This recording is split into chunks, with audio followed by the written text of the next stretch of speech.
Rise and shine mga ka-RSP! Alamin natin ang swerte ngayong araw sa libreng pa-feng shui at horoscope mula kay Master Hans Kua.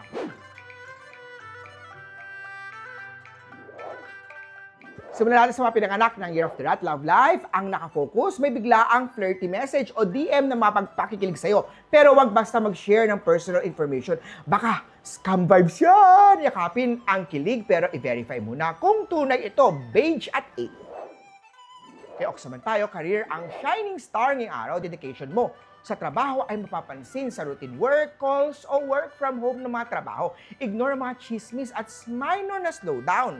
Focus lang sa steady wins, orange at 1. Kay Year of Tiger naman tayo, love life, ang patok, playful, flirty, energy. Kung single ka o may partner, bigla ang chat o teasing moment, magpapangiti ito sa'yo. Huwag basta mag-share ng personal info, lalo na pag online. Brown at 3. Kay Year of the Rabbit naman tayo, wealth ang highlight, iwasan ang leading o quick online investment. Focus tayo sa budgeting at essentials para maiwasan ang mga minor chismis sa paligid. Green at 4.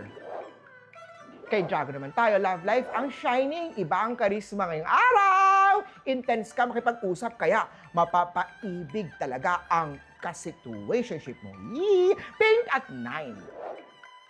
Kay Snake naman tayo, career ang nakafocus, strategic thinking dapat ngayong araw, plan ahead, double check sources para walang chismis or scam. Steady naman ang gain sa pera, posible, lalo na kung magiging maingat ka. Blue at 2.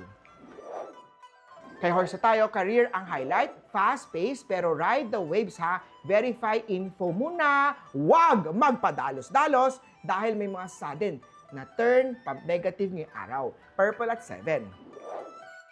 Kay Goat naman tayo, love life ay shining ngayong araw, sweet gesture at cozy vibes ang feel. Perfect para sa real connection. Huwag lang pansinin ang chismis o mga online na noise. Yellow at 5.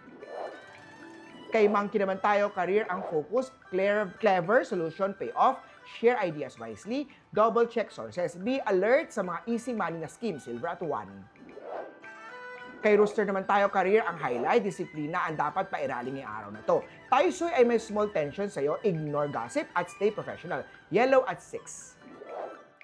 Kay Dog naman tayo, loyal gesture at quality time brings security and trust. Magtira ng oras sa pamilya at huwag puro cellphone. Show love at presence ngayong araw, silver at 3. Last na tayo! Kay Year of the Pig Wealth, ang patok, surprise sa mga positive na mga vibes. Ingat sa too good to be true ng mga offer o scam. Plan wisely at i-maximize ang benefit. Gold at 8. Muli po, ito po'y gabay lamang mula kay Master Hans Kua. Nasa inyong mga kamay na salalay ang inyong mga tagumpay. Always think positive at i-manifest natin ang success. Mga ka-RSP,